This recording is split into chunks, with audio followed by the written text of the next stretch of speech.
The lightning split the Wyoming sky like a jagged scar as Cole Brennan urged his horse through the worst storm he'd seen in 15 years. Thunder rolled across the prairie, drowning out everything except the hammering of his heart. He was still 3 miles from his homestead when he saw her. A woman, alone, sitting on a trunk beside the muddy road, soaked to the bone, her blue dress plastered against her shivering frame. No horse, no wagon, no shelter for miles in any direction. Cole pulled his horse to a stop, rain streaming down his face. "Ma'am? You hurt?" She looked up, and even through the downpour he could see she'd been crying. Her voice was barely audible over the storm. "He didn't come. The man I was supposed to marry. He never came. Mail-order bride. Abandoned." Cole had heard stories. Men who got cold feet, who advertised for wives and then changed their minds, leaving women stranded in unfamiliar territory with nowhere to go. But he'd never seen it happen. Never imagined finding someone in such desperate circumstances. The woman's eyes met his, and he saw something that made his chest tighten. Not just fear or sadness. Something worse. Hope. Despite everything, she still had hope. "Please," she whispered. "I have nowhere else to go." Question for you. Would you help a stranger in a storm, even if it complicated your entire life? Let me know in the comments. Wyoming Territory, 1889. The Powder River country was unforgiving even in good weather, but during a summer storm like this, it could kill a person in hours. Cole Brennan knew this land. Every creek, every canyon, every hiding place where lightning loved to strike. He'd homesteaded here for 8 years, carved a life from nothing, and learned to respect the territory's savage beauty. But he'd never expected to find a woman abandoned like discarded freight. "Can you stand?" he called over the thunder. She nodded, rising on shaky legs. Her traveling dress was expensive once, he could tell. Fine fabric, careful stitching. Now it was ruined, caked with mud, torn at the hem. A matching hat lay crushed beside the trunk, ribbons trailing in the muddy water pooling around her feet. Cole dismounted, leading his horse closer. "I'm Cole Brennan. Got a homestead 3 miles north. You can't stay out here. Storm's getting worse. I'm Eleanor Walsh." Her accent was Eastern, refined. "Boston maybe, or Philadelphia. I came from New York." The letter said to wait at the crossroads, that Thomas Ashford would meet me at noon. That was... She looked at the darkening sky, lost. "I don't know what time it is now." Cole checked his pocket watch, though he already knew. 5:15. "You've been waiting over 5 hours. Eleanor's composure cracked. The stage driver said he couldn't wait. He had a schedule. I thought surely Mr. Ashford was just delayed, that he'd come. The letter promised. She didn't finish. The wind picked up, bringing hail that stung like hornets. Cole made a decision. That trunk too valuable to leave? It's everything I own. He lifted it, lighter than expected, and secured it behind his saddle. Then he turned to Eleanor. "You ever ridden a horse, Miss Walsh?" "In Central Park. With a proper saddle." "This ain't Central Park." He swung up, then extended his hand. "Put your foot on mine and I'll pull you up." Eleanor hesitated only a moment before accepting. She was lighter than the trunk, and once she was settled in front of him, Cole wrapped one arm around her waist to steady her and kicked the horse into motion. The ride to his homestead was brutal. Hail gave way to driving rain. Lightning struck so close Cole smelled the burning sage. Eleanor shook violently, whether from cold or fear or both, he couldn't tell. He pulled her closer, sharing what warmth he could, and pushed the horse as fast as the conditions allowed. When they finally reached his property, Cole had never been more grateful to see his small cabin. It wasn't much, one room with a sleeping loft, a stone fireplace, and windows he'd made himself. But it was dry and sturdy, and right now that was everything. He helped Eleanor down, grabbed her trunk, and ushered her inside. While she stood dripping on his floor, Cole quickly built up the fire, hung a blanket for privacy, and pulled out his spare clothes. "These'll be too big," he said, handing her a flannel shirt and work pants. "But they're dry." Change and get close to the fire. I'll make coffee. Eleanor took the clothes with trembling hands and disappeared behind the blanket. Cole turned his back, focusing on the practical matters of survival. Stripping off his own wet clothes for dry ones, stoking the fire higher, putting coffee on to boil, checking that the roof wasn't leaking. When Eleanor emerged, she looked smaller somehow. His shirt hung to her knees, the sleeves rolled up multiple times. Her dark hair, freed from its pins, fell in wet waves past her shoulders. She was younger than he'd first thought, maybe 25, with delicate features and eyes the color of storm clouds. "Sit," Cole said, gesturing to the chair nearest the fire. He poured coffee into 2 tin cups and handed her one. "Drink this. You need to warm up from the inside." Eleanor wrapped both hands around the cup, absorbing its heat. For a long moment, neither spoke. The storm raged outside, but inside the cabin was warm and quiet except for the crackling fire. "Thank you," Eleanor finally said. "You saved my life, Mr. Brennan." "Cole. And you saved yourself by having the sense to stay put when the storm hit. Seen folks try to walk in weather like this. They don't make it far." "How long have you lived here?" 8 years. "Built this place myself, acre by acre." He studied her over his coffee cup. "What made you answer a mail-order bride advertisement?" Eleanor's expression closed off slightly. "That's rather personal. So is being stranded on my homestead with a stranger. Seems like we're past polite small talk." She considered this, then nodded slowly. "My father died last year. Gambling debts. They took everything, the house, the furniture, even my mother's jewelry. I had 2 choices, become a governess or find a husband. I chose the latter." "Why Thomas Ashford?" His letters were kind, thoughtful. He described Wyoming as beautiful and wild, full of possibility. He said he needed a wife who was educated, someone who could help him build something meaningful. Her voice cracked. He said he was a man of his word.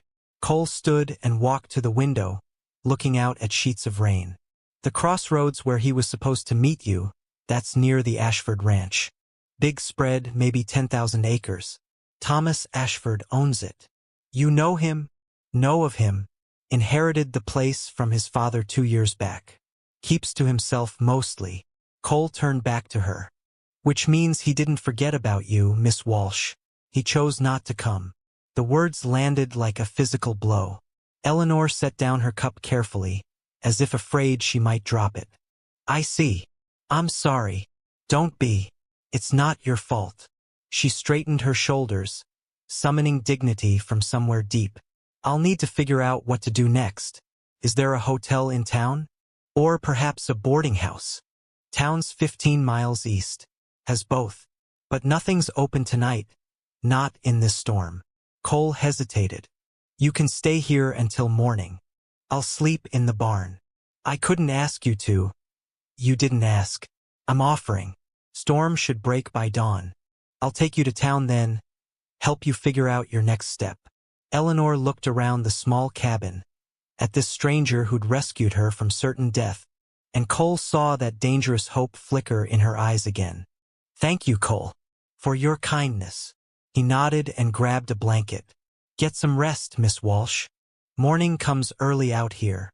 As he headed for the barn, Cole wondered what he'd gotten himself into, and why, despite his better judgment, he was already dreading the moment he'd have to take her to town and say goodbye. Cole woke to silence. The storm had passed, leaving behind that peculiar clarity that follows violent weather. Air scrubbed clean, colors vivid, the world remade. He'd spent an uncomfortable night in the barn, listening to rain hammer the roof and thinking about the woman in his cabin. Eleanor Walsh, mail-order bride, abandoned. He shouldn't care. She was a stranger passing through, someone else's problem. But something about the way she'd held on to hope despite everything had gotten under his skin. Cole fed the horses, milked his cow, gathered eggs from the henhouse. Normal morning routine. Except nothing felt normal knowing Eleanor was in his cabin, probably waking up to wonder what came next. When he pushed open the cabin door, the smell of coffee hit him first. Then he saw Eleanor at his stove, cooking. She'd somehow dried and mended her blue dress overnight, pinned her dark hair up properly, and transformed his rough cabin into something almost civilized. Wildflowers, retrieved from who knows where in the aftermath of the storm, sat in a jar on the table. His scattered possessions had been organized.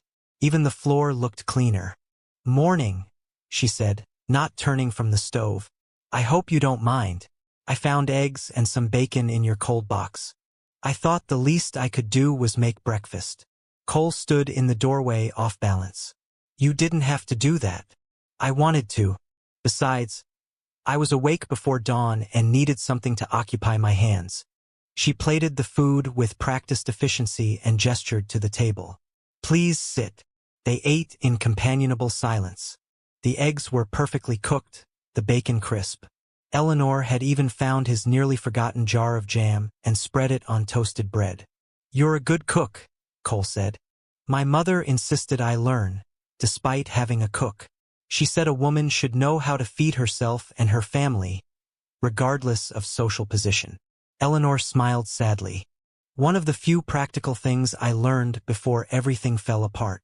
Cole pushed scrambled eggs around his plate. "About going to town, there's something you should know. I have no money." She said it flatly, stating a fact. "The train ticket from New York cost almost everything I had. I was depending on Mr. Ashford's promise. The boarding house owner, Mrs. Chun, she's a good woman.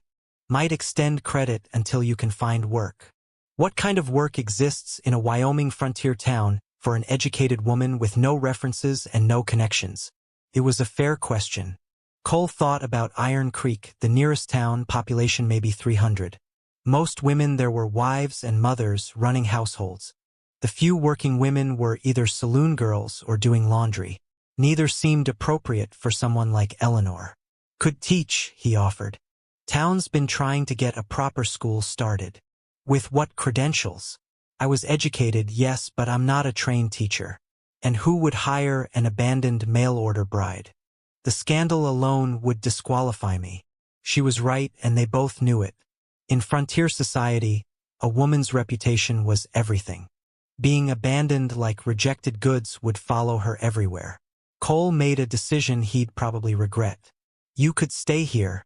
Eleanor looked up sharply. "I beg your pardon?" "Just temporarily," he added quickly. "Until you figure things out. I could use help with the homestead anyway. Garden needs tending, chickens need managing, cabin needs proper cleaning. You'd earn your keep, and it'd give you time to make a plan." "Mr. Brennan, Cole, that's incredibly generous, but I couldn't possibly. People would talk. Your reputation."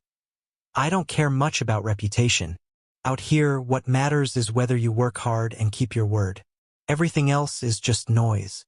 Eleanor studied him across the table. "Why are you helping me? You don't know anything about me." "I could be a terrible person." "Could be," Cole agreed. "But I don't think so. And truth is, this place gets lonely. Having someone around who can cook like this and knows how to arrange flowers." He gestured at the jar on the table. "Wouldn't mind that for a while. I can't pay you. Didn't ask you to. Like I said, you'd earn your keep." Eleanor was quiet for a long moment, and Cole could see her weighing options. Finally, she spoke. "If I stay, and I'm not saying I will, what exactly would the arrangement be?" "You'd have the cabin. I'd sleep in the barn." "That's not sustainable. Winter comes early here, doesn't it?" "I'll build a lean-to addition. Extra room. Make it proper." Cole stood, clearing dishes. "But that's getting ahead of ourselves. Why don't you stay a few days, see how it feels? If it doesn't work out, I'll take you to town, help you find something else."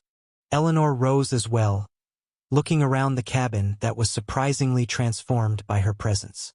"A few days," she agreed, "to see how it feels." They spent the morning assessing storm damage. Several fence posts were down, the chicken coop had lost part of its roof, and one of the irrigation ditches had flooded over. Cole worked on the fences while Eleanor tackled the chickens, showing surprising competence despite her fancy background.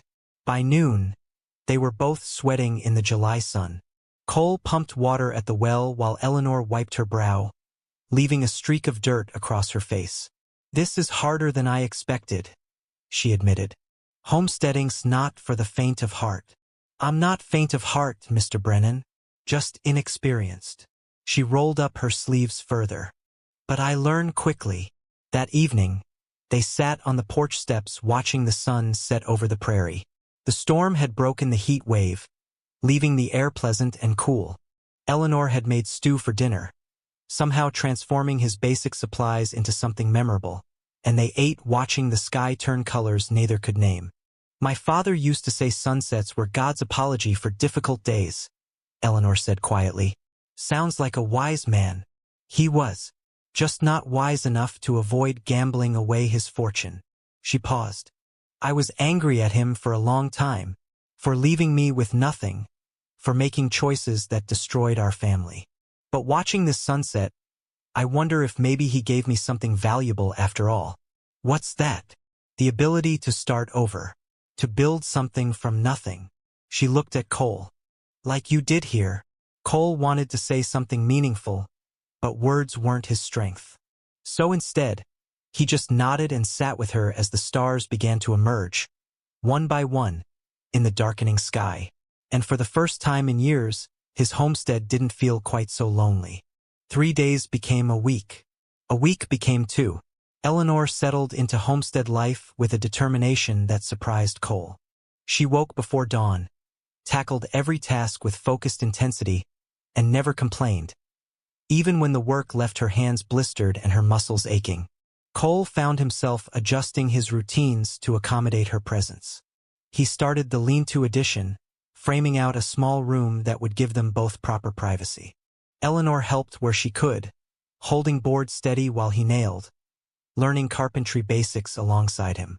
They developed an easy rhythm. Cole handled the heavy work, plowing fields, mending fences, managing livestock. Eleanor took over the cabin, garden, and chickens. But the division wasn't rigid. Sometimes Cole found Eleanor hauling water alongside him. Sometimes he helped her weed the vegetable garden. On their 15th day together, Eleanor spoke up during breakfast. "I've been thinking about Mr. Ashford." Cole's coffee cup paused halfway to his mouth.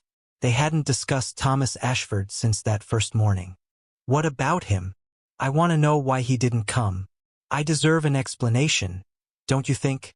It was a reasonable request, but Cole felt uneasy. His ranch is 10 miles south. Big operation. He might not even be there, could be out with his herds. "Then I'll wait until he returns." Eleanor's jaw set in a way Cole was beginning to recognize. Once she decided something, she didn't back down. "Will you take me?" Cole wanted to refuse. Something about the situation bothered him, though he couldn't articulate why. But Eleanor had a right to answers. "All right, we'll go tomorrow." The ride to the Ashford Ranch revealed territory Cole rarely visited. Thomas Ashford's spread was impressive, thousands of acres of prime grazing land.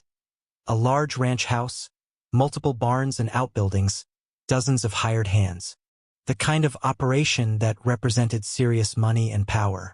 A ranch hand directed them to the main house, where Thomas Ashford himself emerged. He was Cole's age, mid-30s, with carefully groomed appearance and expensive clothes that marked him as successful. His expression shifted from polite curiosity to horror when he saw Eleanor. "Miss Walsh? What are you doing here?" Eleanor dismounted with as much dignity as possible in borrowed work pants. "I came for an explanation, Mr. Ashford. You promised to meet me at the crossroads 3 weeks ago. You never came." Ashford's face reddened. There was a misunderstanding." "What kind of misunderstanding requires abandoning someone in a storm with no shelter and no resources?" "I sent a telegram to New York," Ashford said defensively. "Told you not to come. You should have received it before you left." "I received no telegram. That's not my fault. I tried to warn you." "Why?" Eleanor interrupted.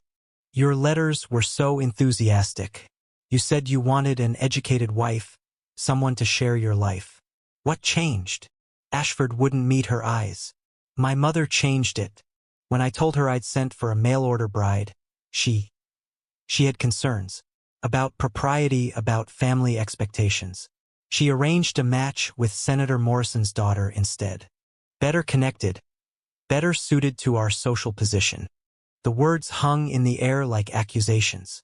Cole watched Eleanor absorb this, that she'd been discarded for someone with better connections, that her education and character meant nothing compared to social climbing.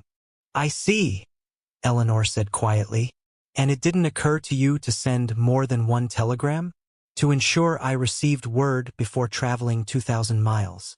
You assumed wrong, Mr. Ashford. You made promises and broke them. You left me stranded with nothing. Her voice stayed steady, but Cole saw her hands shaking. I hope your politically advantageous marriage brings you happiness. Good day. She turned and walked back to the horses with perfect posture. Chin high. Cole followed, rage simmering in his chest. Men like Ashford, men who treated people as disposable when convenient, made him sick. They were halfway home before Eleanor spoke. I was so foolish, believing his letters, thinking I could build a life with a stranger. I should have known better. You weren't foolish. You were hopeful. There's a difference. Hope is a luxury I can't afford anymore. Cole pulled his horse to a stop. Don't say that. Hope's what got you through that storm. Hope's what makes you get up every morning and work until your hands bleed. Don't let one selfish bastard take that from you. Eleanor looked at him, really looked, and something shifted between them. Not romance, it was too soon, too complicated for that. But recognition. Two people who'd been hurt by life, trying to build something better from broken pieces. Thank you, Cole, for everything. They rode the rest of the way in silence. That night, Cole made a decision. He found Eleanor in the garden, harvesting vegetables by the last light. I've been thinking, he started awkwardly, about your situation. What about it? You can't stay here indefinitely without it being proper. People will talk. Reputation will suffer. Yours and mine both. Eleanor straightened. Vegetables forgotten. Are you asking me to leave? No. I'm asking you to stay. Permanently. He took a breath. Marry me. The words fell like stones into still water. Eleanor stared at him. Marry you? Cole, we barely know each other. We know enough. I know you work hard. Keep your word. And make the best coffee I've ever tasted. You know I'm honest, won't mistreat you, and can provide a decent life. That's more than most marriages start with. This isn't fair to you. You're offering out of kindness, not love. Maybe, but kindness is a good foundation. Love can come later if we're lucky. And if it doesn't, Cole shrugged, we'll still have partnership, respect, a life we built together. Eleanor was quiet for a long time. I don't want to be someone's obligation. You're not. You're someone I want to build a future with. There's a difference. She looked at the cabin, the garden she'd planted, the life taking shape around them. Can I think about it? Take all the time you need. But Cole saw the answer in her eyes before she spoke it. Hope, that dangerous thing, flickering to life again. Eleanor gave her answer 3 days later, at dawn, while they worked side by side fixing a stubborn fence post. Yes. Cole looked up from the post hole he was digging. Yes, what? Yes, I'll marry you, if the offer still stands. It did, though now that she'd accepted, Cole felt the weight of what he'd proposed. Marriage, partnership, forever, with a woman he'd known less than a month. We should do it properly, Eleanor continued, brushing dirt from her hands. Not a rushed affair. Give ourselves time to prepare, to be certain. How much time? A month? Long enough to make arrangements, announce our intentions. Let people get used to the idea before we actually... She trailed off, suddenly uncertain. Cole understood. They were strangers still, in many ways. Sharing a life was one thing. Sharing everything else required trust neither had fully developed yet. A month works, he agreed. Gives me time to finish the lean-to addition, make the cabin more suitable for 2 people. And we should go to town, let people know. Make it official-like. That Sunday they rode to Iron Creek together. The town was small but bustling. A general store, saloon, church, livery stable, and scattered houses. Everyone knew everyone else's business, which meant their arrival together sparked immediate interest. Cole headed straight for Reverend Samuel's house. The minister was a practical man in his 60s who'd seen frontier life in all its complexity. He listened to their story without judgment. "You're certain about this?" he asked Eleanor. "Marriage is a serious commitment, especially when circumstances are unusual." "I'm certain. Cole has shown me more integrity and kindness than anyone I've known. That's a foundation I can build on." Reverend Samuel turned to Cole. "And you? You're prepared to take on a wife you barely know." "I know enough. She's honest, works hard, and deserves a chance at a decent life. I can give her that." The minister studied them both, then nodded slowly. "All right, I'll post the banns starting this Sunday. You'll marry in 4 weeks, giving time for any objections to be raised." "Objections?" Eleanor looked worried. "What kind of objections?" "Standard procedure. Anyone who knows legal reason why you shouldn't marry has the right to speak up. Won't be an issue in your case. You're both free to marry, no impediments I can see." They left the minister's house to find half the town waiting outside, curiosity barely contained. Mrs. Chun from the boarding house was first to approach. "Cole Brennan, getting married? Never thought I'd see the day." She turned to Eleanor with sharp eyes that saw everything. "You're the mail-order bride Ashford abandoned." It wasn't a question. Eleanor lifted her chin. "I am." "Well, you're better off. That Ashford boy has too much pride and not enough substance." Mrs. Chin smiled. "Cole's a good man, keeps to himself mostly, but honest and hardworking. You could do worse." Other introductions followed. The blacksmith, the store owner, the doctor. Some were genuinely welcoming. Others were clearly skeptical about a fancy Eastern woman marrying a struggling homesteader. But no one was openly hostile, which Cole counted as a victory. At the general store, Eleanor browsed with wide eyes. Cole realized she hadn't seen a store, hadn't seen anything beyond his homestead, in weeks. "Choose some fabric," he said. "For a wedding dress." Eleanor touched a bolt of cream-colored calico. "Simple but nice." "This is too expensive." "Not for a wedding. Choose what you like." She selected the cream calico plus matching thread and buttons. Cole added supplies they'd need: coffee, sugar, flour, some canned goods, and paid without complaint. Money was tight, but not so tight he couldn't provide properly for his future wife. On the ride home, Eleanor was quiet. "Regretting it already?" Cole asked. "No, just thinking. Everyone in town knows I was abandoned. Knows this is a marriage of convenience. They'll be watching, waiting to see if we fail. Let them watch. We know the truth, we're building something real, even if it started unconventionally." Eleanor smiled slightly. "You have more faith than I do. One of us has to." The next 3 weeks passed in a blur of preparation.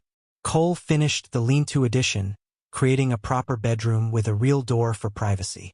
Eleanor sewed her wedding dress by lamplight, transforming simple calico into something genuinely beautiful.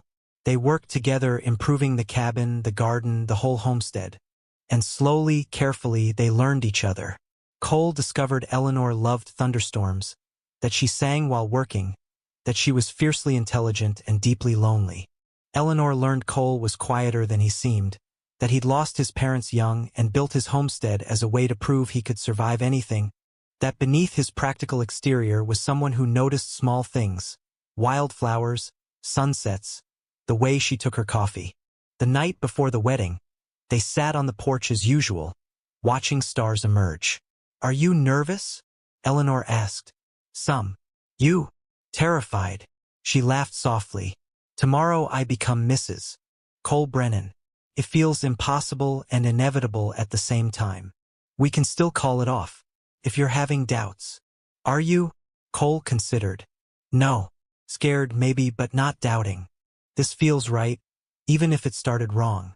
Eleanor reached over and took his hand, the first time she'd initiated physical contact. Her fingers were small and work-roughened now, no longer the soft hands of an Eastern lady. I promise to be a good wife, Cole. To work hard, to be honest, to build this life with you properly. I promise the same, to provide for you, protect you, treat you with respect. And if love comes, he squeezed her hand, we'll welcome it when it does. They sat holding hands until the stars filled the sky. Two people about to bind their lives together on nothing more than hope and hard work. The next morning, Eleanor put on her cream calico dress, pinned wildflowers in her dark hair, and became someone's wife. Not someone who'd abandoned her, someone who'd chosen her. That, she thought as Cole slipped a simple gold band on her finger, made all the difference. Marriage changed things, though not in ways Cole expected. Eleanor was his wife now, legally and officially, but they maintained separate bedrooms and careful boundaries. The physical aspects of marriage remained unspoken territory neither was ready to navigate. Instead, they focused on partnership. August brought intense heat and the hard work of harvest. They worked dawn to dusk bringing in crops, potatoes, carrots, beans, corn. Eleanor learned to preserve food, filling jars with vegetables for winter. Cole taught her to smoke meat, to identify which wild plants were edible, to read the weather signs that meant rain or frost. In turn, Eleanor transformed the homestead in subtle ways. She started a small herb garden near the cabin. She organized the barn, labeling everything, creating systems that made daily work more efficient. She kept detailed records of supplies, expenses, and income in a ledger, showing Cole areas where they could save money. "You're good with numbers," he observed one evening, watching her calculate seed costs. "My father taught me bookkeeping before he lost himself in gambling. It was one of the few useful skills I learned." She made a notation. "We could increase profits if we focused on the chicken operation. Eggs sell well in town, and we have space to expand the coop. That's your project then. Whatever you need, we'll make it work." Eleanor looked up, surprised. "You're giving me control over part of the operation? It's your homestead too now. Should have a say in how it runs." Something shifted in Eleanor's expression. Recognition that she wasn't just a helper but a true partner. She threw herself into the chicken project with characteristic intensity, researching breeds, designing an expanded coop, negotiating prices with the store owner in town. Within 6 weeks, their egg production had tripled. The extra income wasn't huge, but it was Eleanor's contribution, proof she could build something of value. September brought an unexpected visitor. Cole was repairing the barn roof when a wagon rolled up the road. The driver was a woman in her 50s, well-dressed, with the bearing of someone used to authority. Eleanor emerged from the cabin, wiping flour from her hands. "Can I help you? I'm looking for Mrs. Eleanor Brennan. I was told she lives here." "I'm Eleanor Brennan." The woman's eyes widened slightly. "I'm Catherine Morrison, Senator Morrison's wife." The name registered immediately. Senator Morrison, whose daughter had married Thomas Ashford instead of Eleanor. Cole climbed down from the roof, suddenly wary. "Mrs. Morrison," Eleanor said carefully, "what brings you to our homestead?" Catherine Morrison dismounted with practiced grace. "I came to apologize. I recently learned the full story of what Mr. Ashford did to you. Abandoning you without proper notice, leaving you stranded. It's unconscionable. And I wanted you to know that not everyone condones such behavior." Eleanor recovered her composure. "That's kind of you, but unnecessary." The situation resolved itself. "Nevertheless, I felt compelled to make the trip. When I think of my own daughter, what could have happened if she'd been treated so callously?" Catherine shook her head. "You showed remarkable strength, Mrs. Brennan. Not many women could have survived what you endured." "I didn't survive alone. My husband helped me." Eleanor glanced at Cole with something like pride. "He's a good man." Catherine's gaze shifted to Cole, assessing. "I can see that. And I understand you've built quite a successful operation here, despite the challenges." They invited Catherine inside for coffee. The conversation was stilted at first, but gradually became more natural. Catherine was genuinely interested in their homestead, asking intelligent questions about their methods and plans. Before she left, Catherine made an unexpected offer. The senator and I host a harvest dinner every October. Local ranchers, business owners, community leaders. I'd like to invite you both. Cole started to decline. Fancy dinners weren't his style, but Eleanor spoke first. We'd be honored, Mrs. Morrison. Thank you. After Catherine's wagon disappeared down the road, Cole turned to Eleanor. Why'd you accept? You know we don't fit in with that crowd. Exactly why we should go. We're building something here, Cole. A real life, a real operation. People need to see us as legitimate, not just some charity case or scandal. The harvest dinner is an opportunity to establish ourselves properly. She was right, though Cole dreaded it. October arrived with crisp air and changing leaves. The harvest dinner loomed. Eleanor spent their limited funds on fabric for a proper dress, something suitable for society without being pretentious. She sewed by lamplight, creating a dark green gown that was simple, elegant, and entirely her own design. Cole borrowed a suit from the general store owner, who kept one for funerals and weddings. The Morrison estate was intimidating, a large house by frontier standards with multiple rooms and actual glass windows. Dozens of guests mingled on the lawn, dressed in their finest. Cole immediately felt out of place. Then he saw Thomas Ashford. Ashford was there with his new wife, Senator Morrison's daughter. She was young, pretty, and looked utterly bored. Ashford himself seemed uncomfortable, his eyes constantly searching for escape routes. When Ashford noticed Eleanor, his face went pale. Mrs. Brennan. I didn't expect to see you here. Life is full of surprises, Mr. Ashford. Eleanor's voice was perfectly polite, perfectly cold. I don't believe you've met my husband, Cole Brennan. Cole shook Ashford's hand, squeezing just hard enough to make a point. Heard a lot about you. I'm sure you have. Ashford couldn't meet his eyes. Well, I should stay, Eleanor interrupted. I wanted to thank you, actually. Ashford looked confused. Thank me? For not coming that day. For abandoning me at the crossroads. If you'd kept your promise, I would have married you and been miserable. Instead, I married a good man who treats me with respect, who sees me as a partner, not an ornament or social climbing tool. So thank you, Mr. Ashford. Your failure was my greatest fortune. She smiled, took Cole's arm, and walked away, leaving Ashford speechless.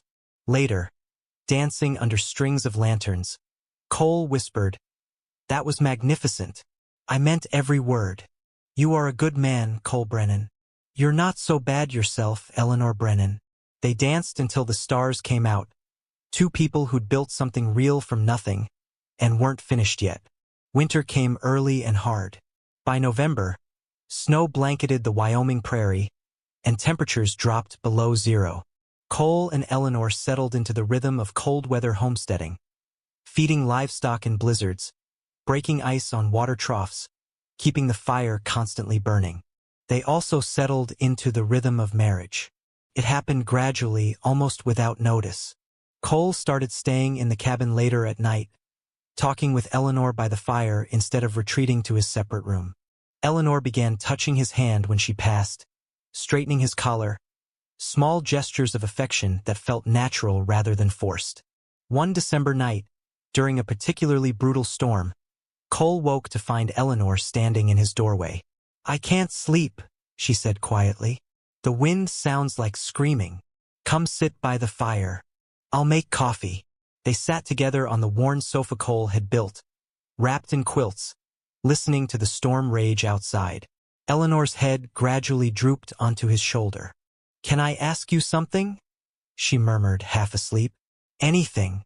When you found me that first night, why did you stop? Most men would have kept riding. Cole considered. My ma used to say that character is what you do when no one's watching and nothing's required. Leaving you there would have been easier, but it wouldn't have been right. And I guess I wanted to be the kind of man who does right, even when it's hard. You are that man, Cole. You've proven it every day since. She fell asleep there on his shoulder, and Cole didn't have the heart to wake her.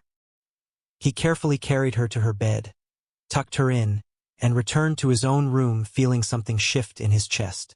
This wasn't convenience anymore. It wasn't just partnership.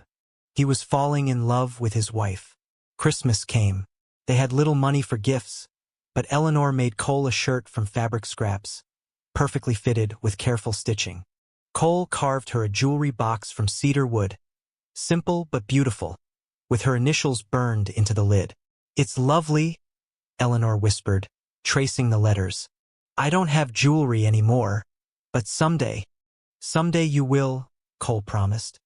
"When this place is profitable, when we've made it work, I'll buy you jewelry worthy of that box."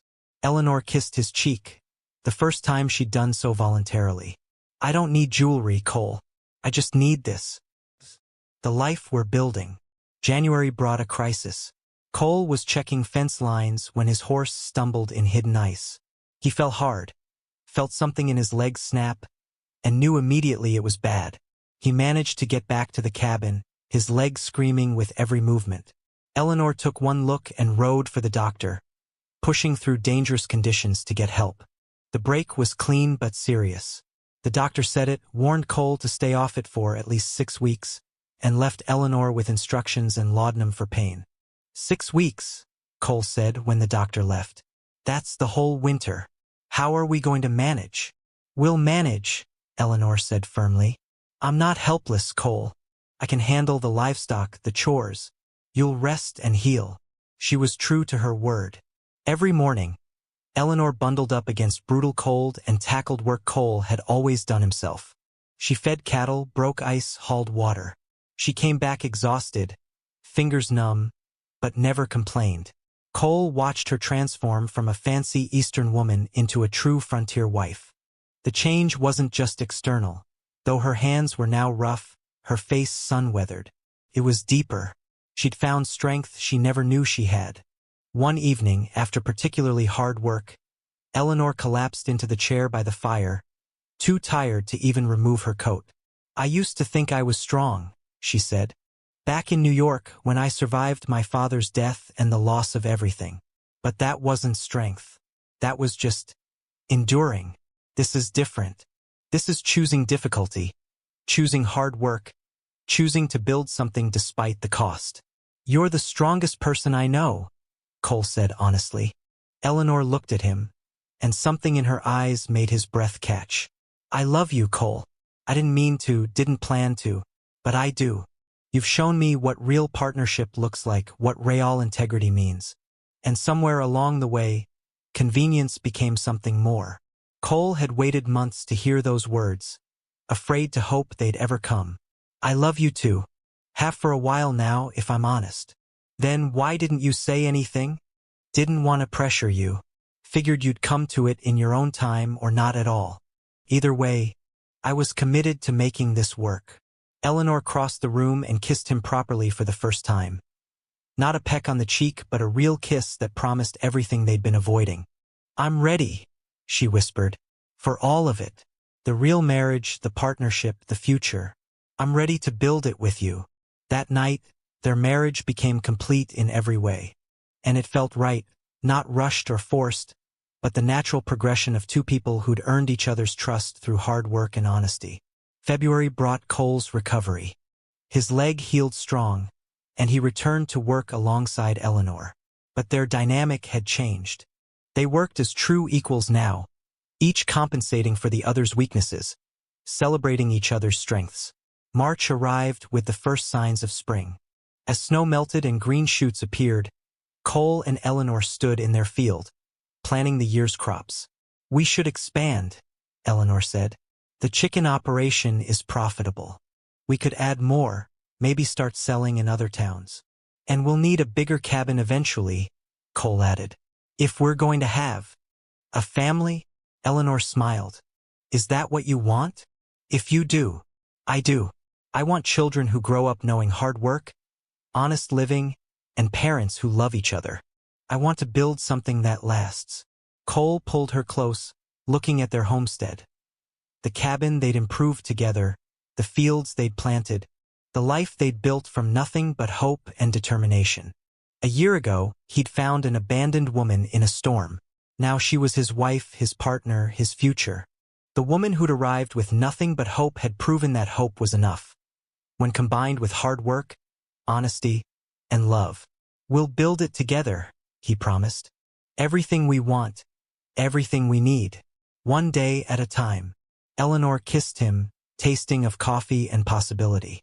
That's all I ever wanted. A partner who keeps his promises. Then you chose right, Mrs. Brennan. We both did, Mr. Brennan. We both did. They walked back to the cabin hand in hand, ready to face whatever came next. Because they'd learned the most important lesson the frontier could teach. That the strongest foundations are built on hope, hard work, and the courage to trust another person completely. The storm that brought them together was long past. But the life they'd built in its aftermath was just beginning. The end.